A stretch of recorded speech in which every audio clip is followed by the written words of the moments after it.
व्याख्यामुद्रां करसरसिजैः पुस्तकं शङ्खचक्रे बिभ्रद्भिन्नस्फटिकरुचिरे पुण्डरीके निषण्णः अम्लानश्रीरमृतविशदैरंशभिप्लावयन् मामाविर्भूयादरगमहिमा मानसे वागधीशः नमस्ते प्राणेश प्रणतविभवायामनिमगाः नमः स्वामिन् रामप्रियतमन् गुरुगुण नमस्तुभ्यं भीमप्रबलतमकृष्णेष्टभगवन् श्रीमन्मध्वप्रदिश सुदर्शन्नो जय जय श्रीगुरुभ्यो नमः नारायणं सुरगुरुं जगदेकनाथं भक्तप्रियं सकललोकनमस्कृतं च त्रैगुण्यवर्जितमजं विभुमाद्यमीशं वन्दे भवग्नम् अमरासुरसिद्धवन्द्यं नारायणं नमस्कृत्य नरं चैव नरोत्तमं देवीं सरस्वतीं व्यासं ततो जयमुदीरे ವೇದವ್ಯಾಸುರ ಮಹಾಭಾರತದ ಚಿಂತಕರಿಗೆ ವಂದನೆಗಳು. ಶಾಂತಿ ಪರ್ವದ 199ನೆಯ ಪ್ರವಚನ. ಹೇಗೆ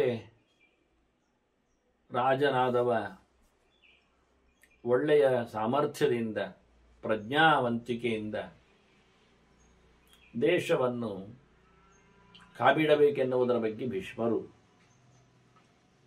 ಧರ್ಮರಾಜನಿಗೆ ಆಪದ್ಧರ್ಮದ ಚಿಂತನೆಯಲ್ಲಿ ತಿಳಿಸಿಕೊಟ್ಟಿದ್ದಾರೆ. ಮುಖ್ಯವಾಗಿ ರಾಜ ನೋಡಬೇಕಾದ್ದು ತನ್ನ ಸಹಾಯದಲ್ಲಿರತಕ್ಕಂಥ ಮಂತ್ರಿಗಳನ್ನು. ಎಲ್ಲರಿಗೂ ಗೊತ್ತದು, ರಾಜನನ್ನು ನಡೆಸಿಕೊಡುವವ ಮಂತ್ರಿಯೇ. ಹೀಗಾಗಿ ಒಳ್ಳೆ ಸಲಹೆಗಾರರನ್ನು, ತನ್ನ ಕೈ ಕೆಳಗೆ ತಾನಾಗಿ ತನ್ನಂತೆ ದುಡಿಯುವವರನ್ನು ಉಪಯೋಗಿಸಿಕೊಳ್ಳಲಿದೆ. ಆದ್ದರಿಂದ ಅವರ ಪರಿಚಯದ ಬಗ್ಗೆ ಮತ್ತೊಮ್ಮೆ ಈ ಸಂದರ್ಭದಲ್ಲಿ ಭೀಷ್ಮರು ಹೇಳುತ್ತಾರೆ.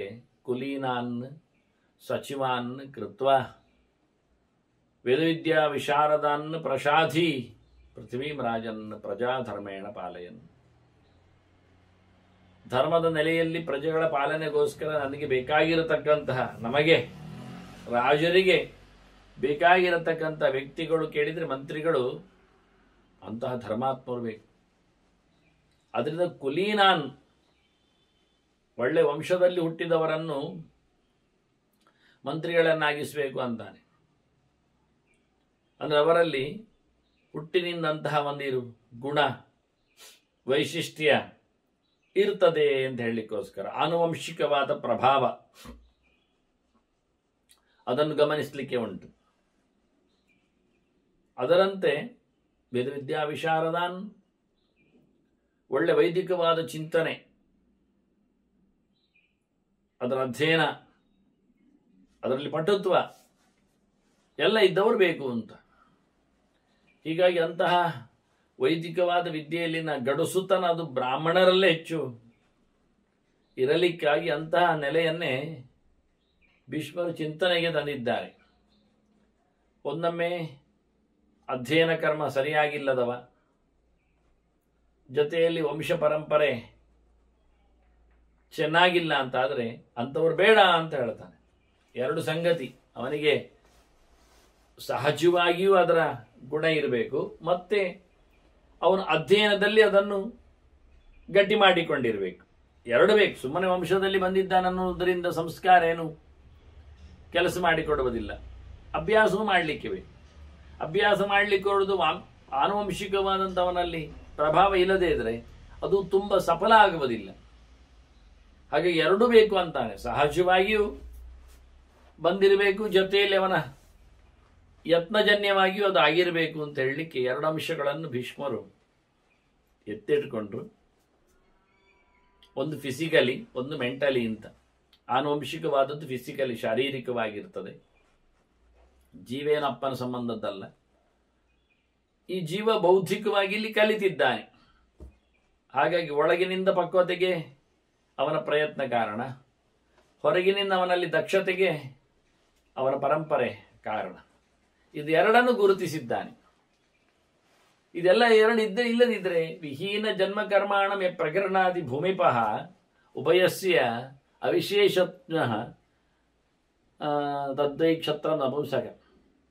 ಆ ರಾಜ ಅಪ್ರಯೋಜಕನಾಗ್ತಾನೆ, ಉಪಯೋಗಿಲ್ಲ ಆಗ್ತಾನೆ. ಯಾವುದು? ವಿಹೀನ ಜನ್ಮಕರ್ಮಾಣ, ಹುಟ್ಟಿನಿಂದ ಮತ್ತು ಕೆಲಸದಿಂದ ಯಾರಲ್ಲಿ ಯೋಗ್ಯತೆ ಇರುವುದಿಲ್ಲ ಅಂಥವರನ್ನು ಪ್ರಕರಣಾತಿ, ಅಂಥವರನ್ನು ಸಚಿವನನ್ನಾಗಿಸಿಕೊಂಡ್ರೆ, ತನ್ನ ಸೇವಕನನ್ನಾಗಿ ತನ್ನವರನ್ನಾಗಿ ಮಾಡಿಕೊಂಡ್ರೆ ಉಭಯಸ್ಯ ಅವನಿಗೆ ಎರಡು ಇಲ್ಲ ಆಗಿಬಿಡುತ್ತದೆ ಅಂತಾನೆ. ಅವಿಶೇಷಜ್ಞ, ಅವನಿಗೆ ಹುಟ್ಟಿನ ಬಗ್ಗೆಯೂ ಅಂದರೆ ವಂಶದ ಬಗ್ಗೆಯೂ ಅಧ್ಯಯನದ ಬಗ್ಗೆಯೂ ವಿಶೇಷವಾದಂತಹ ಕಾಳಜಿ ಇಲ್ಲದವ, ಅದರ ಮಹತ್ತಿಗೆಯನ್ನು ತಿಳ್ಕೊಳ್ಳದವ ರಾಜ ಸೋಲ್ತಾನೆ. ಕೆಲಸದಲ್ಲಿ ಪ್ರಜೆಗಳ ಪಾಲನೆಯಲ್ಲಿ ಅವನು ಸೋಲನ್ನು ಅನುಭವಿಸ್ತಾನೆ ಅಂತ. ಮತ್ತು ರಾಜನ ಬಗ್ಗೆ ತೀಕ್ಷ್ಣನಾಗಿರಬೇಕು ಅಂತ ಒಂದು ಮಾತು ಹೇಳಿದ್ದಕ್ಕೆ ಶುಕ್ರನ ಉಪದೇಶ ದೈತ್ಯರಿಗಾಗಿ ಅಂದಾಗ ಅದನ್ನು ಕಂಕ್ಲೂಡ್ ಮಾಡಿ ಭೀಷ್ಮರು ಹೇಳ್ತಾರೆ, ನೈವೋಗ್ರಂ ನೈವ ಚಾನುಗ್ರಂ ಧರ್ಮೇಣೇಹ ಪ್ರಶಸ್ಯತೆ.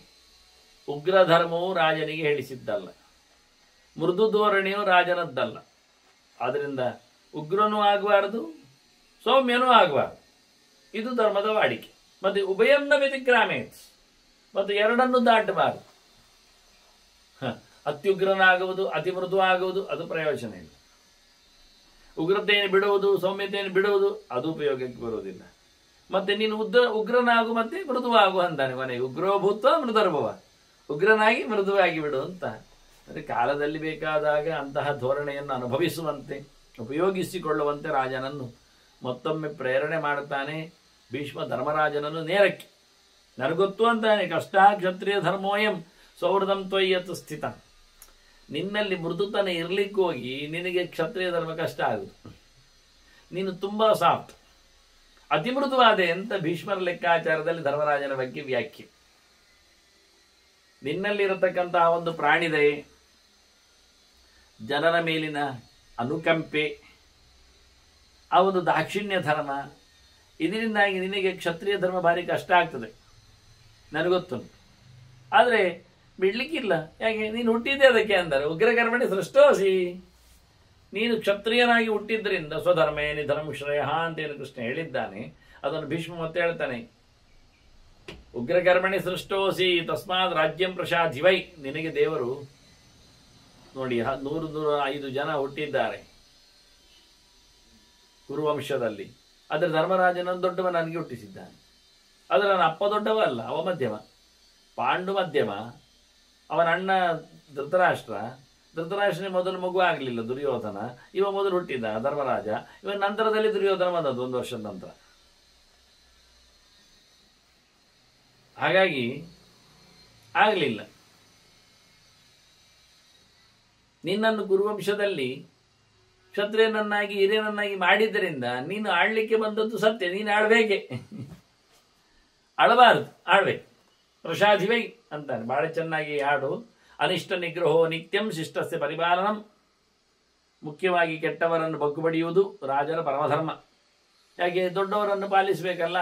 ಶಿಷ್ಟರ ಪರಿಪಾಲನೆ, ಸಜ್ಜನರ, ಒಳ್ಳೆಯವರ, ಯೋಗ್ಯರ ಅವರ ಪರಿಪಾಲನೆ ಎಂದರೆ ಅವರಿಗೆ ನಿತ್ಯ ಸಂಕಟ ಕೊಟ್ಟವರನ್ನು ನಿರ್ಮೂಲನೆಗೊಳಿಸದೆ ಆಗುವುದೇ ಇಲ್ಲ.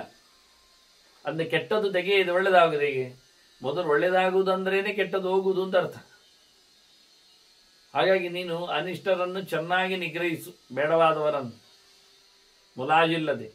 ಆಗ ನಿನಗೆ ಸಜ್ಜನರ ಮೇಲೆ ವಾತ್ಸಲ್ಯ, ಪರಿಪಾಲನೆಯ ಧರ್ಮ ಸ್ಥಿರ ಆಗ್ತದೆ. ಇಲ್ಲಾದ್ರೆ ಸಜ್ಜನರಿಗೆ ಒಳ್ಳೆದಾಗಬೇಕು ಅಂತ ಸಂಕಲ್ಪ ಮಾಡಿ ಕೆಟ್ಟವರನ್ನು ಏನು ನಿರ್ಮೂಲನ ಮಾಡದಿದ್ರೆ, ಶಿಕ್ಷೆಗೆ ಒಳಪಡಿಸದೇ ಇದ್ರೆ, ಉದ್ಯತ ದಂಡನಾಗದೇ ಇದ್ರೆ, ಇದರಿಂದ ಕೆಟ್ಟವರು ಬೆಳೆದಿಂತಾರೆ. ನಿನ್ನ ಮೃದು ಸ್ವಭಾವದಿಂದ ಒಳ್ಳೆಯವರು ಆಗಬೇಕು, ಒಳ್ಳೆಯವರು ಅಂದ ತಕ್ಷಣ ಒಳ್ಳೆಯವರು ಆಗುವುದೇ. ಅವರು ಒಳ್ಳೆಯವರು ಕೆಟ್ಟವರನ್ನು ದೂರ ಇಟ್ಟಾಗ ಮಾತ್ರ. ಅದನ್ನು ಮಾಡು ನೀನು ಅಂತಾರೆ.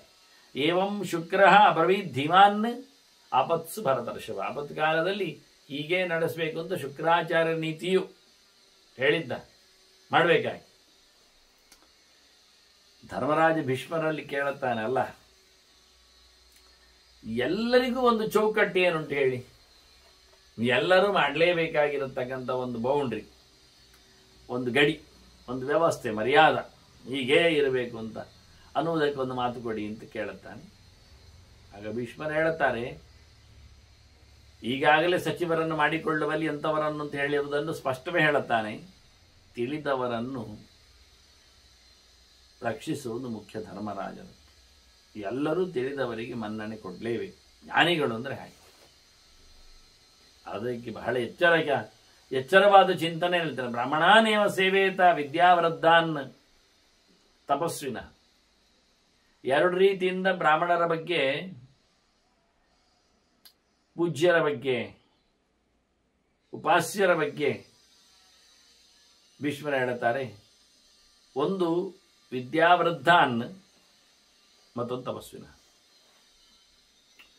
ಮುದಿಯ ಬ್ರಾಹ್ಮಣರನ್ನು ಉಪಾಸನೆ ಮಾಡಬೇಕು ಹೇಳುವುದಿಲ್ಲ, ಕಲಿಕೆಯಲ್ಲಿ ಹಿರಿಯರಾದವರನ್ನು ಹೇಳಿಬಿಡ್ತಾನೆ. ವೃದ್ಧರು ಬೇಕು ನಮಗೆ, ಆದರೆ ದೇಹದ ವಯಸ್ಸಿನಲ್ಲಿ ಅಲ್ಲ, ಜ್ಞಾನದ ವೃದ್ಧಿ, ಅಧ್ಯಯನದ ಹಿರಿತನ. ಅಂಥವರನ್ನು ನೀನು ಉಪಾಸನೆ ಮಾಡು, ಅಂಥವರೇ ಸೇವೆ, ಅಂಥವರನ್ನು ಮನ್ನಣೆ ಕೊಡುವ ಗೌರವಕ್ಕೆ ಕೆಲಸ ಮಾಡು, ಅಂಥವರನ್ನು ಸೇರಿಸಿಕೊಳ್ಳಿಕ್ಕೆ.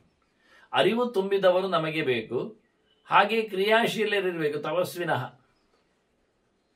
ಅವರು ತಿಂದು ತೇಗಿ ಮೆರೆಯುವಂತೆ ಅಲ್ಲ, ಆ ಓದಿಕೊಂಡ ಜ್ಞಾನದಿಂದಾಗಿ ಅವರು ಅತಿ ಪಕ್ವರಾಗಿಕೊಂಡು ತಮ್ಮಲ್ಲಿ ಅದನ್ನು ಅಳವಡಿಸಿಕೊಂಡಿರಬೇಕು. ಶಾಸ್ತ್ರದ ಕ್ರಿಯೆಗಳನ್ನು ಅಳವಡಿಸಿಕೊಳ್ಳುವ ಒಬ್ಬ ತಪಸ್ವಿ ಆಗ್ತಾನೆ.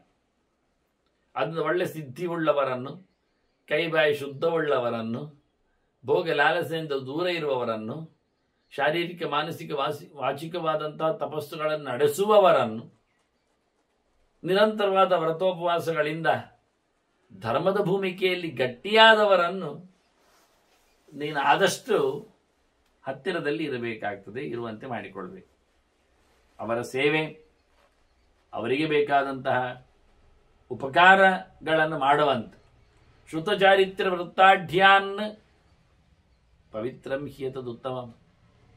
ಅದರಲ್ಲಿಯೂ ಒಳ್ಳೆಯ ರೀತಿಯಿಂದ ಆಚಾರವಂತರು, ನಿಯಮನಿಷ್ಠರು, ಬೇಕಾದಷ್ಟು ಒಳ್ಳೆಯ ವೇದಾಂತಗಳ ನೆಲೆಯಲ್ಲಿ ರೂಪುಗೊಂಡವರನ್ನಂತೂ ಬಿಡಲೇಬಾರದು.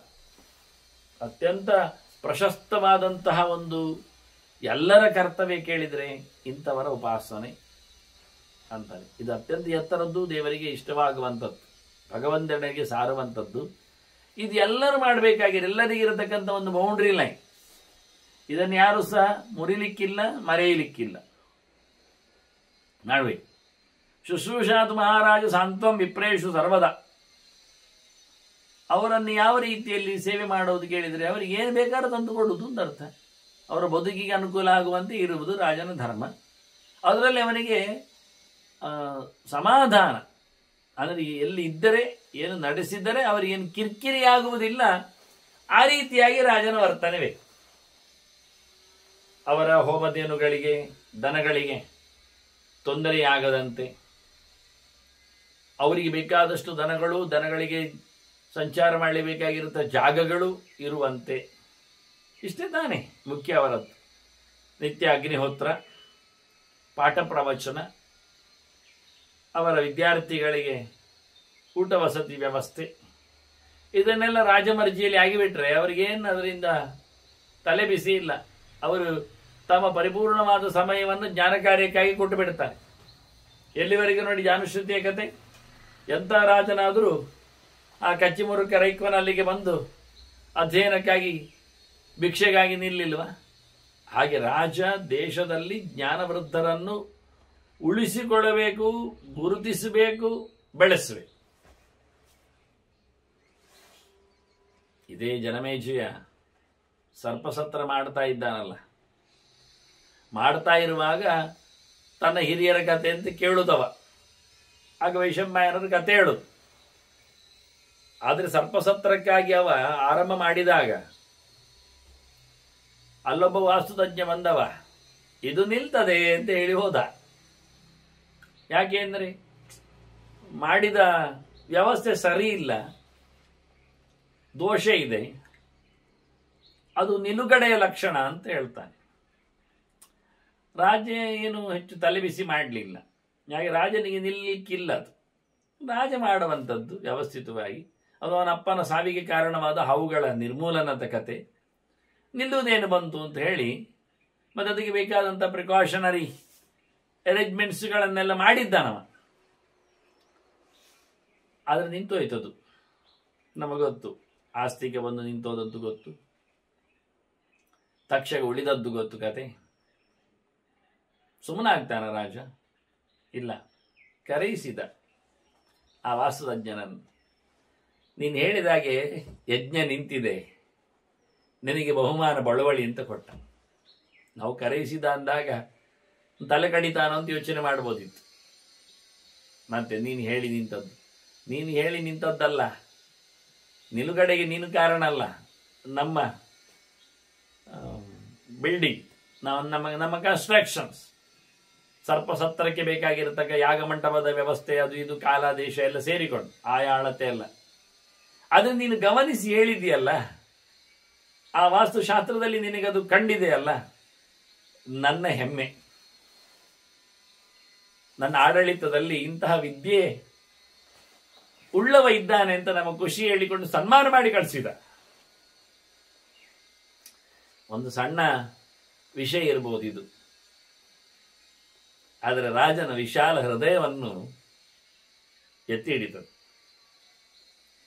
ಅಂದ್ರೆ ಜ್ಞಾನಿಗಳ ಮೇಲೆ ರಾಜರಿಗೆ ಇರಬೇಕಾಗಿರತಕ್ಕ ಆಸ್ಥೆ ಎಷ್ಟರ ಮಟ್ಟಿಗೆ ಬೇಕು ಅಂತ. ತನ್ನ ಕೆಲಸಕ್ಕೆ, ತನ್ನ ಬುಡಕ್ಕೆ ಅದು ಹಾನಿಕರ ಆಗಿದ್ರು ಜ್ಞಾನ ಭಂಡಾರ ಪರಂಪರೆ ಯಾರು ತಲೆ ಬಗ್ಗಿಸ್ಬೇಕು, ಎಂಥವನು. ಹೀಗೆ ಭೀಷ್ಮರು ಬಹಳ ಚೆನ್ನ ನೋಡಿ. ಭೀಷ್ಮರ ಬಗ್ಗೆಯೂ ಸಹ ಕೃಷ್ಣನ ಒಲವು ಹೇಗಿತ್ತು. ಜ್ಞಾನಸೂರ್ಯ ಅಸ್ತಂಗತನಾಗ್ತಾನೆ ಮಾರಾಯ, ಬಂದು ಬಿಡು ಮಾತಾಡಿಸುವ ಹೇಳಿಕೊಂಡು ಭೀಷ್ಮರಲ್ಲಿಗೆ ಬಂದ ಕೃಷ್ಣ. ಹಾಗಾಗಿ ಭೀಷ್ಮರು ಹೇಳ್ತಾರೆ, ಒಳ್ಳೆ ತಿಳಿದವರ ಮೇಲೆ ತುಂಬಾ ಇಷ್ಟ ಮಾಡು ಮಾರಾಯ, ಅವರನ್ನು ಚೆನ್ನಾಗಿ ಅವರಿಗೆ ಅನುಕೂಲ ಆಗುವ ಹಾಗೆ. ಮತ್ತೆ ಹೇಳ್ತಾರೆ ಭೀಷ್ಮರು, ಕ್ರುದ್ಧೈರ್ಹಿ ವಿಪ್ರೈಹಿ ಕರ್ಮಾಣಿ ಕೃತಾನಿ ಬಹುಧಾ ನೃಪ. ಸಿಟ್ಟುಗೊಂಡ ಬ್ರಹ್ಮವರ್ಗ ಏನೆಲ್ಲ ಮಾಡಿದೆ ಅಂತ ಯೋಚನೆ ಮಾಡು. ಕಂಡಾಬಟ್ಟೆ ಎಲ್ಲ ನಡೆದೋಗ್ತದೆ, ನಡೆದಾಗಿದೆ. ಅವರನ್ನು ಕೋಪ ಭರಿಸಬೇಡ, ಅವರಿಗೆ ಅನ್ಯಾಯ ಆಗುವಂತೆ ಇರಬೇಡ. ಅವರು ಸಮಾಧಾನ ಚಿತ್ತರಾಗಿ ಬದುಕಿದ್ರೆ ಬಹಳ ಚಂದ, ಒಳ್ಳೆ ಸಿದ್ಧಿ ಇದೆ. ತೊಂದರೆ ಕೊಟ್ಟರೆ ಹಾಳಾಗ್ತಾರೆ, ಎಷ್ಟೋ ಇತಿಹಾಸಗಳಿವೆ ಅಂತ ಭೀಷ್ಮರು ಎಚ್ಚರಿಕೆಯನ್ನು ಕೊಡುತ್ತಾರೆ. ತೇಷಾಂ ಪ್ರೀತ್ಯ ಯಶೋ ಮುಖ್ಯಂ. ನೀನು ಕೀರ್ತಿವಂತನಾಗ್ತಿ, ಯಶಸ್ವಿ ಆಗ್ತಿ ಅವರನ್ನು ಆರೈಕೆ ಮಾಡಿದರೆ. ಅವರ ಅನುಗ್ರಹದಿಂದ ರಾಜರಿಗೆ ಒಳಿತಾಗ್ತದೆ. ಅಪ್ರೀತ್ಯ ಪರಮಂ ಭಯಂ, ಭಯಂಕರ ಸಂಕಟ.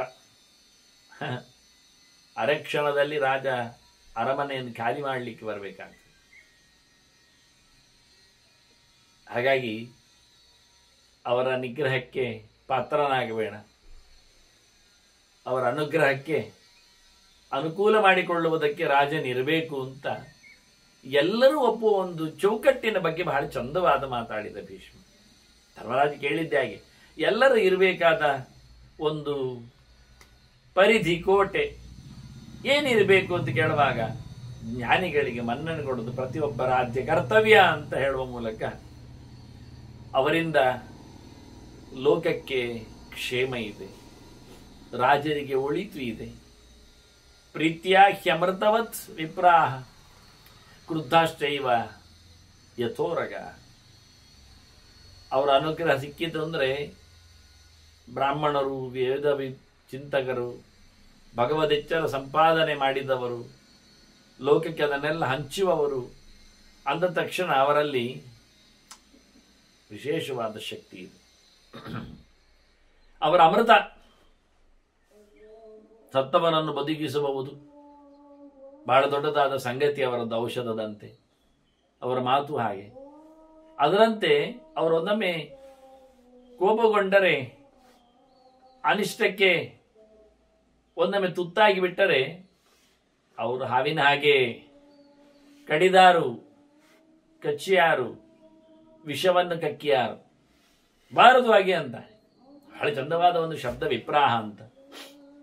ನಾನೊಂದು ಸರ್ತಿ ವಿಪ್ರಪ್ರಸಾದಾತ್ ಶುಭದಾಹ ಹೇಳಿಕೊಂಡು ಭವಂತಿ ಅಂತ ದೇವತೆಗಳು ಅವರೆಲ್ಲ ನಮಗೆ ಒಳ್ಳೆಯವರು ಮಾಡಲಿಕ್ಕೆ ಕಾರಣ ಬ್ರಾಹ್ಮಣರ ಅನುಗ್ರಹದಿಂದ ಅಂತ ಒಂದು ಮಾತಲ್ಲಿ ಹೇಳಿದೆ. ವಿಪ್ರ ಶಬ್ದಕ್ಕಾಗಿ ಅರ್ಥ ಕೊಟ್ಟಿದೆ. ವಿಪ್ರ ಅಂದರೆ ವಿ ಅಂದರೆ ವಿಶೇಷವಾಗಿ ಹಕ್ಕಿಯಲ್ಲಿ ಅರಸನಾದ ಗರುಡನನ್ನು ಹೇಳುವ ಕ್ರಮ. ವಿಪಕ್ಷಿ ಪರಮಾತ್ಮನೋಹ ಅಂತ. ಗರುಡನ ಮೇಲಿರುವವನು ಯಾರು? ವಿಪರ. ಅದು ನಾರಾಯಣ. ಅದರಿಂದ ವಿಪ್ರ ಅಂದ್ರೆ ನಾರಾಯಣನೇ. ಬ್ರಾಹ್ಮಣೋ ವೈ ಸರ್ವಾ ದೇವತಾ ಅಂತ ಹೇಳಿಕೊಂಡು ಮುಖ್ಯವಾಗಿ ಕೃಷ್ಣ ಹೇಳಿಕೊಳ್ತಾನೆ, ಸೂರ್ಯೋಗ್ನಿ ಬ್ರಾಹ್ಮಣೋ ಗಾವಹ, ಅವು ನನ್ನ ಪ್ರತೀಕ ಅಂತ ಭಗವಂತ ಹೇಳ್ತಾನೆ. ಅದನ್ನು ವಿಪ್ರ ಶಬ್ದಕ್ಕೆ ಅರ್ಥ ಹಾಗೆ ಬಂತು. ಇನ್ನೊಂದು ಅರ್ಥ ನೋಡಿದ್ರೆ ವಿಪ್ರ ಅಂದ್ರೆ ವೇದ ಪ್ರವಚನ ಮಾಡಿದವ ಅಂತ. ಮೊದಲ ವಿಪ್ರ ಯಾರು? ವೇದ ಪ್ರವಚನ ಮಾಡಿದವ ವೇದಮೂರ್ತಿ, ವೇದ ಪುರುಷ. 4 ಮೂರೆಯಿಂದ 4 ವೇದಗಳನ್ನು 5ನೇ ಮೂರೆಯಿಂದ 5ನೇ ವೇದವನ್ನು ಹೇಳಿದವ ಬ್ರಹ್ಮ. ಅದನ್ನ ಮುಖ್ಯ ವಿಪ್ರ ಬ್ರಹ್ಮ.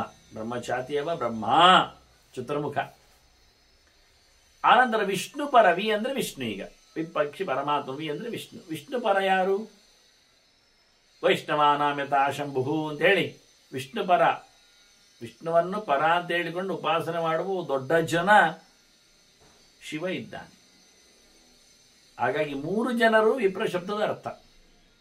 ಅದು ವಿಪ್ರ ಹೇಳುವಾಗ ಅವರಲ್ಲಿ ಕೋಪಗೊಂಡಾಗ ರುದ್ರ ಇರ್ತಾನೆ, ಜಗತ್ತನ್ನು ಅನುಗ್ರಹಿಸಿದಾಗ ಚತುರ್ಮುಖ ಬರ್ತಾನೆ, ಜ್ಞಾನವನ್ನು ದಾನ ಮಾಡುವಲ್ಲಿ ನಾರಾಯಣನೇ ಇರ್ತಾನೆ. ಹೀಗಾಗಿ 3 ಮುಖದ ಭಗವಂತನ ದೊಡ್ಡ ಶಕ್ತಿಯ ಕೇಂದ್ರವಾಗಿ ನಿಂತ ಅವರನ್ನು ಸಂತೋಷಗೊಳಿಸು ಅಮೃತರವರು ಅಂತ ಹೇಳಿ ಭೀಷ್ಮರು ಹೇಳುತ್ತಾರೆ. ಧರ್ಮರಾಜ ಕೇಳುತ್ತಾನೆ, ನನಗೆ ಶರಣಾಗತರ ಪಾಲನೆಯ ಧರ್ಮದ ಬಗ್ಗೆ ಹೇಳಬೇಕು ಅಂತ. ಶರಣಾಗತಂ ಪಾಲಯತಃ ಯೋ ಧರ್ಮ ತಂ ಬ್ರವೀಹಿಮೆ. ಯಾರಾದರೂ ಬಂದು ರಾಜನನ್ನು ಅಯ್ಯ ದಮ್ಮಯ್ಯ ಹಾಕಿದರೆ ಅವನನ್ನು ಪಾಲನೆ ಮಾಡಬೇಕಲ್ಲ, ನೋಡಿಕೊಳ್ಳಬೇಕಲ್ಲ, ಅದು ಹೇಗೆ, ಏನು, ಅದೆಷ್ಟು ಮಟ್ಟದ ದೊಡ್ಡ ಸಂಗತಿ. ಈ ಬ್ರಾಹ್ಮಣರ ಧರ್ಮದ ಬಗ್ಗೆ ಕೇಳಿದಾಗ ಅವನಿಗೆ ಇನ್ಫ್ಲುಯೆನ್ಸ್ ಆದ ಚಿಂತನೆ ಅದು. ಬ್ರಾಹ್ಮಣರು ನಮ್ಮಲ್ಲಿ ಶರಣರು. ಯಾವತ್ತು ಬ್ರಾಹ್ಮಣರನ್ನು ಯಾರು ನೋಡಿಕೊಳ್ಳಿಕ್ಕೆ? ರಾಜನೇ ನೋಡಿಕೊಳ್ಳಿಕ್ಕೆ. ಹಾಗಾಗಿ ಆಪತ್ತಿನಲ್ಲಿ ಬಿದ್ದ ಒಬ್ಬ ವ್ಯಕ್ತಿ ಬಂದು ನಮ್ಮನ್ನು ಕೇಳಿಕೊಂಡಾಗ ನಾವೇಗೆ ವರ್ತಿಸಬೇಕು? ಮಹಾನ್ ಧರ್ಮ ಮಹಾರಾಜ ಶರಣಾಗತ ಪಾಲನೆ. ತನ್ನೆಡೆಗೆ ಬಂದು ದಮ್ಮಯ್ಯ ಹಾಕಿದವನನ್ನು ರಕ್ಷಣೆ ಮಾಡುವುದರಲ್ಲಿ ಉಂಟಲ್ಲ, ಅದು ಶಾಸ್ತ್ರವೇ ಇರಲಿ, ಕಾಲಿಗೆ ಬಿದ್ದರೆ ಅವನ ರಕ್ಷಣೆ ಮಾಡುವುದು ರಾಜನ ಪರಮಧರ್ಮ. ದೊಡ್ಡ ವಿಷಯ. ತುಂಬಾ ಜನ ಇದನ್ನೆಲ್ಲ ಮಾಡಿದ್ದಾರೆ. ಎಷ್ಟೋ ರಾಜರಲ್ಲಿ ನಾವೆಲ್ಲ ಕೇಳಬಹುದು ಈ ಕಥೆಗಳನ್ನು. ಶುಕ್ರಾಚಾರ್ಯರು ಮುಚುಕುಂದ ರಾಜನಿಗೆ ಒಂದು ಮಾತು ಹೇಳಿದ್ದಾರೆ, ಕಥೆಯನ್ನು ಹೇಳುತ್ತಾರೆ. ಚಂದವಾದ ರೋಚಕವಾದ ಒಂದು ಕತೆ, ಪಾರಿವಾಳದ ಕತೆ ಅದು. ಶತ್ರುವಿಗೂ ತನ್ನನ್ನು ಬಲಿ ಕೊಟ್ಟುಕೊಂಡಿರತಕ್ಕ ಪಾರಿವಾಳದ ಚರಿತೆ. ನೀವು ಕೇಳು, ಕತೆ ಕೇಳಿದರೇನೆ ಪಾಪ ಹೋಗ್ತದೆ, ಪುಣ್ಯವೃದ್ಧಿ ಆಗ್ತದೆ, ತುಂಬ ಧರ್ಮ ಚಿಂತನೆ ಇದೆ ಅಂತ ಆ ಕಥೆಯ ಬಗ್ಗೆ ಹೇಳ್ತಾರವರು. ಅದೊಬ್ಬ ಬೇಟೆಗಾರನ ಕತೆ, ಹಕ್ಕಿ ಹಿಡಿಯುವವನ ಕತೆ ಅದು. ಕಶ್ಚಿತ್ ಕ್ಷುದ್ರ ಜಮಾ ಸಮಾಚಾರ. ತುಂಬಾ ಹಾಳು ಕೆಲಸದವ, ಹೇಳುವಾಗಿಲ್ಲ ಅವನನ್ನು, ವರ್ಣನೆ ಮಾಡುವುದೇನು. ಭೀಷ್ಮರಾವ್ರು ಹೇಳ್ತಾರೆ ಹೇಗಿರುತ್ತಾನೆ ಅಂತೆಲ್ಲ ಹೇಳಿಕೊಂಡು.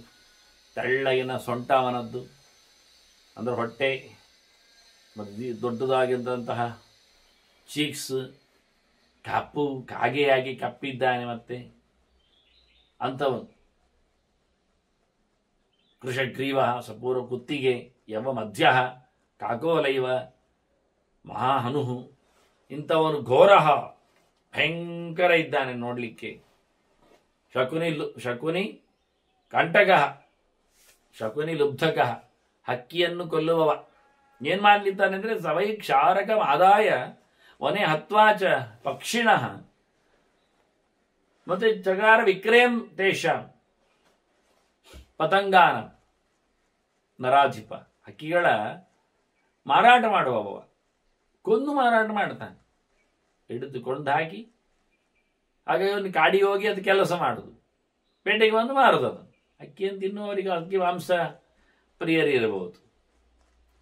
ಇದು ಅವನ ಕೆಲಸ, ಮಾಡ್ತಾನೆ ಇರ್ತಾನೆ ಬಹಳ ಸಮಯ. ಅಗವತ್ ಸುಮಹಾನ್ ಕಾಲ ನಚಾ ಧರ್ಮಂ ಅಬುಧ್ಯತ, ಅವನಿಗೆ ತನ್ನ ತಪ್ಪಿನ ಅರಿವಾಗಲಿಲ್ಲ. ಭೀಕರ ಕೊಲೆಗಾರ, ಬಹಳ ವಿಚಿತ್ರ. ಬಹಳ ಸಮಯ ಹೋಯ್ತು ಅವನ ಅಧರ್ಮದ ಈ ವೃತ್ತಿಗೆ, ಬೇರೆ ವೃತ್ತಿ ಇಲ್ಲ ಅವನಲ್ಲಿ. ಬಹಳ ಭೀಕರ ಇದ್ದಾನೆ. ನೈವತಸ್ಯ ಸುಹೃತ್ ಕಶ್ಚಿತ್ ನ ಸಂಬಂಧಿ ನ ಬಾಂಧವ, ಇಲ್ಲಪ್ಪ ಯಾರಿಲ್ಲ ಅವನಿಗೆ. ಯಾವೊಬ್ಬನು ಫ್ರೆಂಡ್ ಇಲ್ಲ, ಮಿತ್ರ ಇಲ್ಲ, ಯಾವೊಬ್ಬನು ಮನೆ ಮಂದಿ ಇಲ್ಲ. ಹೆಂಡತಿದ್ಲೇ ಹೇಳ್ತಾರಷ್ಟೇ ಹೊರಗಿನಿಂದ.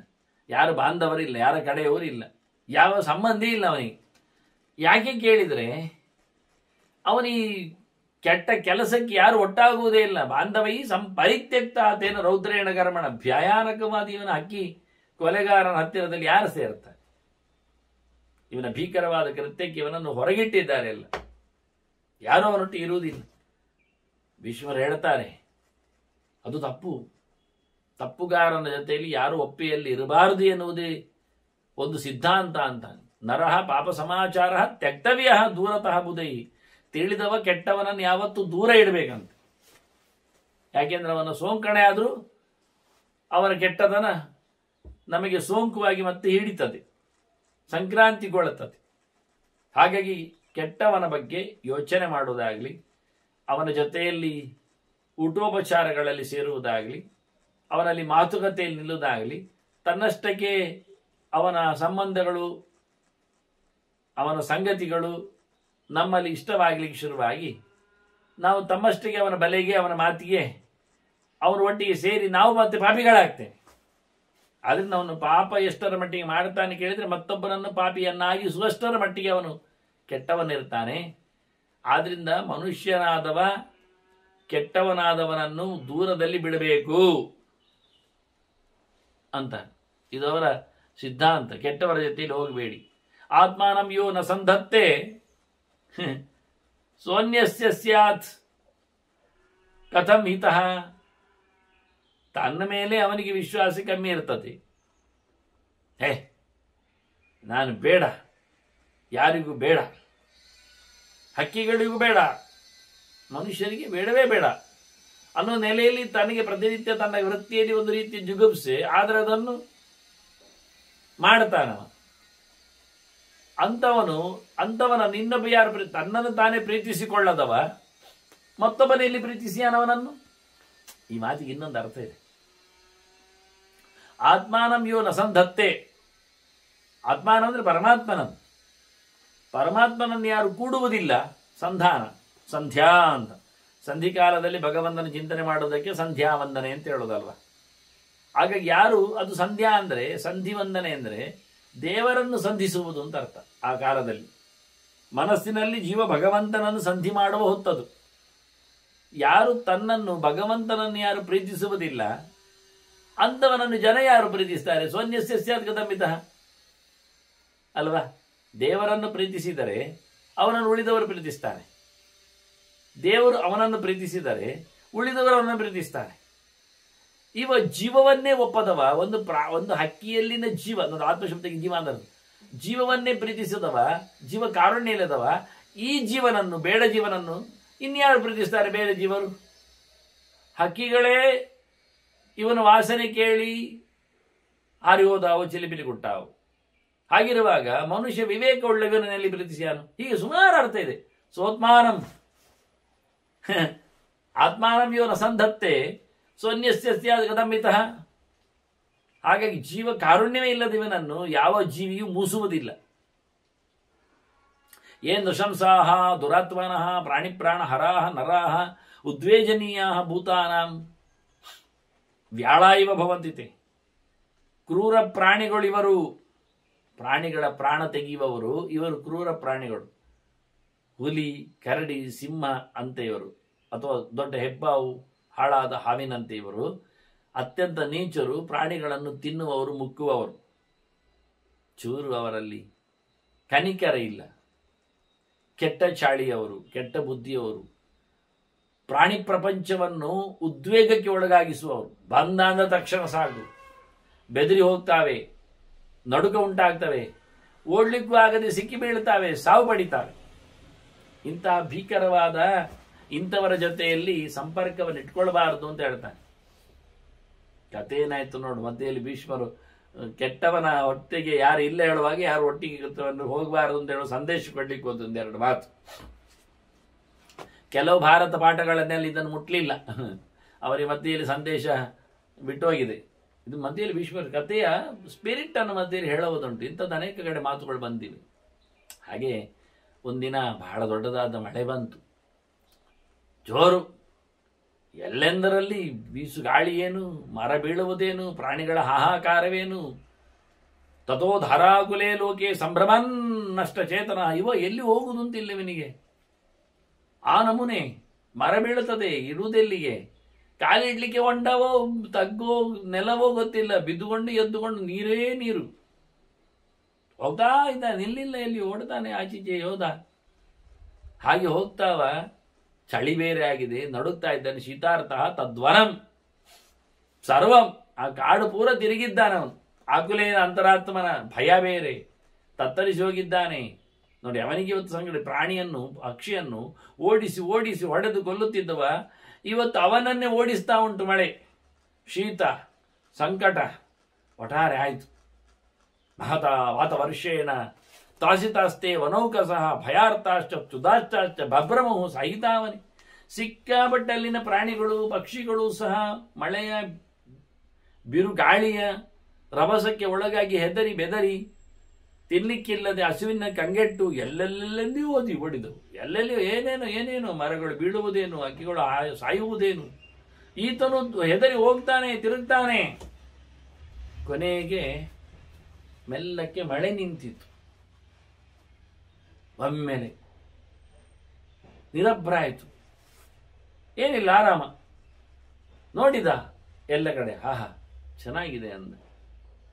ಆಕಾಶ ಚೆನ್ನಾಗಿ ಆಗಿದೆ. ನೋಡಿಕೊಂಡು ಪಾಪಾತ್ಮ ಹಾಗೆ ತಿರುಗ್ತಾ ಹೋದವ, ಆಕಾಶ ನೆಟ್ಟಗಾಗಿದೆ ನೋಡಿದೆ. ದಾರಿಯಲ್ಲಿ ಹೀಗೆ ಒದ್ದಾಡಿಕೊಂಡು ತಿರುಗುವಾಗ ಒಂದು ಹೆಣ್ಣು ಪಾರಿವಾಳ ಬಿದ್ದದ್ದನ್ನು ನೋಡಿದ. ದುಷ್ಟು ಆರ್ತೋಪಿ ಹೀಗೆ ಪಾಪಾತ್ಮ. ಸಂಕಟದಲ್ಲಿದ್ದಾನಿವ, ಸಸೂತ್ರ ನೆಮ್ಮದಿ ಇಲ್ಲ. ಅದರ ಮಧ್ಯದಲ್ಲಿಯೂ ಅದನ್ನು ಹೆಕ್ಕಿಕೊಂಡವೇನು ಮಾಡಿದ, ಪಂಜರಕ್ಕೆ ಅಕ್ಷಿಪತ್, ಅದನ್ನೊಂದು ಗೂಡಿ ಹಾಕಿದ. ನನ್ನ ಗೂಡಿ ಜೀವ ಉಂಟು. ತಾನು ದುಃಖಿಸ್ತಾ ಇದ್ದಾನೆ, ಒದ್ದಾಡ್ತಾ ಇದ್ದಾನೆ. ಇನ್ನೊಂದು ಒದ್ದಾಡುವ ಪ್ರಾಣಿಯನ್ನು ಸುಖದಲ್ಲಿ ಬಿಡಲಿಲ್ಲ. ಅದಕ್ಕೂ ಇನ್ನಷ್ಟು ಒದ್ದಾಟ ಕೊಟ್ಟ, ಅದಕ್ಕೂ ತೊಂದರೆ ಕೊಟ್ಟ. ಇವ ಪಾಪಿ ಬೇರೆ, ಪಾಪ ಕೆಲಸ ಮಾಡುವುದು, ಪಾಪದ ಹೊಣೆಯನ್ನು ಹೊತ್ತುಕೊಂಡಿದ್ದಾನೆ, ಒದ್ದಾಡ್ತಾ ಇದ್ದಾನೆ, ಅದನ್ನು ಮತ್ತೆ ಹಾಕೊಂಡ. ಹಾಗೆ ಕೊಕ್ಕೆಯಲ್ಲಿ ಹಾಕೊಂಡು ತನ್ನನ್ನು ಪಂಜರದಲ್ಲಿಟ್ಟುಕೊಂಡು ಹೊತ್ಕೊಂಡು ಹೋದ, ತಿರುಗಿದ. ಅಷ್ಟೊತ್ತಿಗೆ ಮಳೆ ನಿಂದದ್ದು ನೋಡಿ ಘನೈರ್ಮುಕ್ತನ್ನ ಭೋ ದೃಷ್ಟವ ವಿಮಲ ತಾರಕಗಳಾಗಿವೆ. ಲುಬ್ಧಕಃ ಶೀತ ವಿಹ್ವಲ. ಈಗ ಮಾತ್ರ ಅವನಿಗೆ ಥಂಡಿಯಾಗಿ ಚಳಿ ಹಿಡಿದು ಹೋಗಿದೆ. ಎಲ್ಲಿ ನೋಡಿದ ದಿಶೋ ವಿಲೋಕೆಯ ಮಾಸ, ದಿಕ್ಕು ದಿಶೆಗಳನ್ನು ಕಣ್ಣರಳಿಸಿ ನೋಡುತ್ತಾನೆ. ಎಲ್ಲಿ ಏನಾಗಿದೆ, ಹೇಗಿದೆ ಏನು ಅಂತ. ಈ ಸ್ಟೋರಿಯನ್ನು ಕಾಣ್ತಿರ್ಲಿಲ್ಲ. ವೇಳಾಂಚ ಸುಧುರಾತ್ಮವಾನ್. ಗಂಟೆಯೂ ನೋಡಿದ, ಸಮಯವೂ ನೋಡಿದ. ಅಂದ್ರೆ ದಿಕ್ಕು ನೋಡುವ ಸಮಯ ಗೊತ್ತಾಗತ್ತೆ, ಏನಾಗಿದೆ ಏನಾಗಿದೆ ಏನಾಗಿದೆ ಏನಾಗಿದೆ ಅಂತ. ವಿಮಲ ತಾರಕ ಅಂದ್ರು, ನಕ್ಷತ್ರಗಳು ಕಾಣುವುದೆಲ್ಲ ಖಂಡಿತ ಅವನಿಗೆ. ಹಾಗಾಗಿ ನಕ್ಷತ್ರಗಳು ನೋಡಿಕೊಂಡು ಎಷ್ಟು ಗಂಟೆ ಆಯಿತು, ಎಷ್ಟು ರಾತ್ರಿ ಆಯಿತು ನೋಡಿದ. ಓ, ರಾತ್ರಿ ಆಗ್ತಾ ಬಂತು. ಇನ್ನು ಹತ್ತಿರದಲ್ಲಿ ಎಲ್ಲಿ ಅದುಂಟು, ದೂರೇ ಗ್ರಾಮ ನಿವೇಶ ಅಷ್ಟ. ಪಕ್ಕದಲ್ಲಿ ಎಲ್ಲಿ ಊರು ಕಾಣುವುದಿಲ್ಲ ಅವನಿಗೆ. ಊರಿನ ಕಥೆ ಗೊತ್ತಿಲ್ಲ, ತಾನಿರುವುದು ಎಲ್ಲಿಂದ ಗೊತ್ತು ಮಾಡಿಕೊಂಡ. ತಿರುಗಿ ತಿರುಗಿ ಎಲ್ಲಿ ಬಂದಿದ್ದಾನೆ ಅಂತ ಅರ್ಥ ಆಯ್ತು ಅವನಿಗೆ. ಯಾವ ದಿಕ್ಕು, ಏನು ದಿಶೆ, ಏನು ಕಾಲ ಎಲ್ಲ ನೋಡಿದೆ. ಇನ್ನು ಊರಿಗೆ ಪಕ್ಕ ಹೋಗ್ಲಿಕ್ಕೆ ಆಗುವುದಿಲ್ಲ. ಏನು ಮಾಡುವ, ತಸ್ಮಾತ್ ಈ ಯೋಚನೆ ಮಾಡ್ತಾ ಇದ್ದಾನೆ. ಇಲ್ಲಿಂದ ತಸ್ಮಾತ್ ಸ್ಥಾನಾದಿತಿ ಪ್ರಭೋ ದೂರೇ.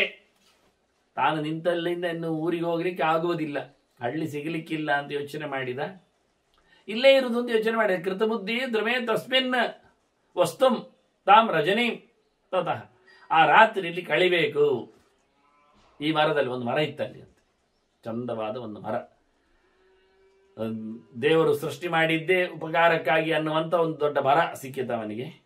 ಆ ಮರದಲ್ಲಿ ಇವತ್ತು ಮಲಗಬೇಕು, ಅಲ್ಲಿ ಇರಬೇಕು, ತಾನು ಆ ರಾತ್ರಿ ಉಳಿಬೇಕು, ಮತ್ತೇನಾದರೂ ಮತ್ತೆ ಕೆಲಸ ಅಂತ ಯೋಚನೆ ಮಾಡಿಕೊಂಡು ಬೇಡವಾದವ ನೋಡಿ ಅವನಿಗೂ ಸಂಕಟ ಹೊತ್ತಿನಲ್ಲಿ ನೆಮ್ಮದಿಯಲ್ಲಿ ಇರಬೇಕು ಅಂತ ಕಾಣ್ತದೆ.